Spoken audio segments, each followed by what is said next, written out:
ನಮಸ್ಕಾರ, ನೀವು ನೋಡ್ತಾ ಇದ್ದೀರಾ ಉತ್ತರ ಕರ್ನಾಟಕ ಸುದ್ದಿವಾಹಿನಿ. ನಾನು ಪ್ರಿಯಾ ಶ್ರೀಗುರು. ಔರಾ ತಾಲೂಕಿನ ಸಂತಪುರ ಗ್ರಾಮದ ಹೊರವಲಯದಲ್ಲಿರುವ ಮೊರಾರ್ಜಿ ದೇಸಾಯಿ ವಸತಿ ನಿಲಯ ಶಾಲೆಗೆ ಸಂಸದ ಸಾಗರ್ ಖಂಡ್ರೆ ರವಿವಾರ ಭೇಟಿ ನೀಡಿ ಪರಿಶೀಲನೆ ನಡೆಸಿದ್ದಾರೆ. ಇದೇ ವೇಳೆ ಸಂಸದ ಸಾಗರ್ ಖಂಡ್ರೆ ಮಾತನಾಡಿ, ಇತ್ತೀಚೆಗೆ ನಡೆದ ವಸತಿ ನಿಲಯದ ವಿದ್ಯಾರ್ಥಿಗಳ ಮೇಲೆ ಹಲ್ಲೆ ಮಾಡಿದವರ ವಿರುದ್ಧ ವಿದ್ಯಾರ್ಥಿಗಳು ಅತಿ ಚಿಕ್ಕ ವಯಸ್ಸಿನಲ್ಲಿಯೇ ಎಲ್ಲರೂ ಒಗ್ಗಟ್ಟಾಗಿ ಅನ್ಯಾಯದ ವಿರುದ್ಧ ಪ್ರತಿಭಟನೆ ಮಾಡಿರುವುದು ಬಹಳ ಸಂತಸ ತಂದಿದೆ ಎಂದು ಹೇಳಿದ್ದಾರೆ. ಇನ್ನು ಚಿಕ್ಕ ವಯಸ್ಸಿನಿಂದಲೇ ಶಿಕ್ಷಣದ ಜೊತೆಗೆ ಅನ್ಯಾಯದ ವಿರುದ್ಧ ಧ್ವನಿ ಎತ್ತಿ ಹೋರಾಟ ಮಾಡುವುದನ್ನು ಮೈಗೂಡಿಸಿಕೊಳ್ಳುತ್ತಿರುವುದು ನನಗೆ ಬಹಳ ಖುಷಿ ತಂದಿದೆ.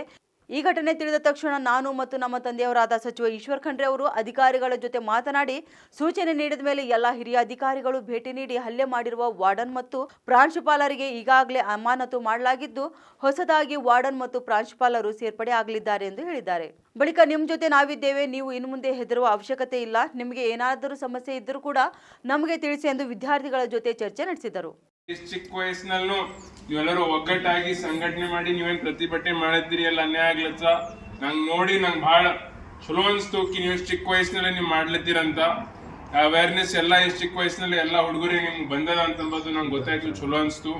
ಈಗಾಗಲೇ ಆಗಿದ ತಕ್ಷಣ ತಂದೆಯವರು ಮತ್ತೆ ಜಿಲ್ಲಾ ಉಸ್ತುವಾರಿ ಸಚಿವರಾದ ಈಶ್ವರ್ ಖಂಡ್ರೆ ಸಾಹೇಬ್ರು ನಾನು ಅವಾಗೇ ನಾವು ಫೋನ್ ಮುಖಾಂತರ ನಾವು ಮಾತಾಡಿ ಎಲ್ಲ ಅಧಿಕಾರಿಗಳು ಸೂಚನೆ ಮಾಡಿ ಅವರೆಲ್ಲ ಬಂದು ವಿಸಿಟ್ ಕೊಟ್ಟಾರ.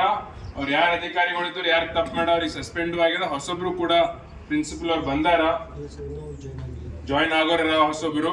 ಅದಕ್ಕೆ ನೀವು ಯಾರು ಹೆಚ್ಚಿಗೆ ಟೆನ್ಷನ್ ತಗೊಂಡ್ ಹತ್ತಲ್ಲ. ನಿಮಗೆ ಹಿಂಗೆ ಯಾವತ್ತಾದ್ರೂ ನಿಮ್ಗೆ ಅನ್ಸ್ತು ಹಿಂಗೆ ಆಗ್ಲತ್ತು ಅಂತಂದ್ರೆ ನೀವು ಯಾವಾಗ್ಲೂ ಬಂದು ನಮ್ಗೆ ಹೇಳ್ಬೋದು, ನಾವು ಯಾವಾಗ್ಲೂ ನಿಮ್ ಜೊತೆ ಇರ್ತೀವಿ. ಈಗ ಮತ್ತೆ ನಿಮ್ಗೆ ಬಂದಿದ್ದ ಕಾರಣ ಏನು ಅಂತಂದ್ರೆ ಏನಾದ್ರು ನಿಮ್ಗೆ ಏನಾದ್ರು ತೊಂದರೆ ಸಮಸ್ಯೆ ಆಗ್ಲತ್ತು ಅಂತಂದ್ರೆ ನೀವು ನೇರವಾಗಿ ನಮ್ಗೆ ಹೇಳ್ಬೋದು, ಅದು ನಾವು ಸುಧಾರಣೆ ನಾವು ಮಾಡ್ತೀವಿ ಅಂತಂಬೋದು ನಿಮಗೆ ನಾನು ಭರವಸೆ ಕೊಡ್ತೀನಿ.